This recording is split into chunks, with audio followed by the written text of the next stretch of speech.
വാർത്തകളിലേക്ക് വീണ്ടും. വാൽപ്പാറയിൽ പുലി പിടിച്ച 4 വയസ്സുകാരിയുടെ മൃതദേഹം കണ്ടെത്തി. സമീപത്തുള്ള എസ്റ്റേറ്റിൽ നിന്ന് തന്നെയാണ് മൃതദേഹം ലഭിച്ചത്. മൃതദേഹം പൊള്ളാച്ചി സർക്കാർ ആശുപത്രിയിലേക്ക് പോസ്റ്റ്മോർട്ടത്തിനായി മാറ്റി. MS ലിഷോയ് വിവരങ്ങളുമായിട്ട്. ലിഷോയ്, സങ്കടകരമായ ഒരു കാര്യമാണ്. ഏറെ നേരത്തെ തെരച്ചിലിനൊടുവിലാണ് മൃതദേഹം കണ്ടെത്തുന്നത്. ഈ വീടിന് സമീപത്തു നിന്ന് തന്നെയാണോ മൃതദേഹം കിട്ടിയത്?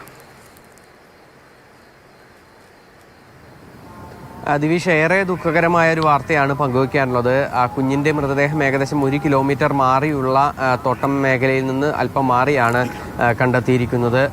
വനം വകുപ്പും ഡോഗ് സ്ക്വാഡും നടത്തിയ പരിശോധനയിലാണ്, തിരച്ചിലിലാണ് ഇത്തരത്തിൽ കുഞ്ഞിൻ്റെ മൃതദേഹം കണ്ടെത്തിയത്.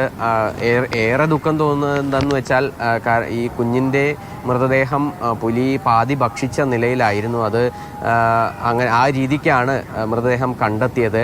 പച്ചമല എസ്റ്റേറ്റിന് സമീപത്തു നിന്നാണ് കണ്ടെത്തിയത്. ഇവരെ കാണാതായതിൽ നിന്നും ഏകദേശം 1 കിലോമീറ്റർ മാറിയാണ് ഈ പ്രദേശം ഉള്ളത്.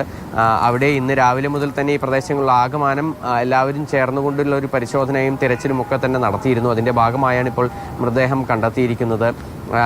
ഇവിടെ നിന്നും ഏകദേശം വളരെ കുറച്ച് മാറി തന്നെയാണ്, തൊട്ടടുത്ത ഒരു എസ്റ്റേറ്റിലാണ് കുറച്ച് നാളുകൾക്ക് മുൻപ് മറ്റൊരു കുഞ്ഞിനെയും 3 വയസ്സുള്ള മറ്റൊരു കുഞ്ഞിനെയും പുലി പിടിച്ച് ആ കുഞ്ഞും ജീവൻ നഷ്ടപ്പെട്ടിരുന്നു. അതേ സ്ഥലത്ത് നിന്ന് അധികം ദൂരെയല്ലാത്തൊരിടത്താണ് ഇപ്പോൾ മറ്റൊരു ദുരന്തം ഉണ്ടായിരിക്കുന്നത്. കുഞ്ഞിൻ്റെ മൃതദേഹം ഇപ്പോൾ മറ്റു നടപടിക്രമങ്ങൾ പൂർത്തീകരിക്കുന്നതിന് വേണ്ടി പൊള്ളാച്ചിയിലേക്ക് കൊണ്ടുപോയിരിക്കുകയാണ്. ഇന്ന് ഏകദേശം 11:15 കൂടിയാണ് ഈ തെരച്ചിലിനിടയിൽ ഈ കുഞ്ഞിൻ്റെ മൃതദേഹം കണ്ടെത്തിയത്. തുടർ നടപടികൾ ഇപ്പോൾ സ്വീകരിച്ചു വരികയാണ്.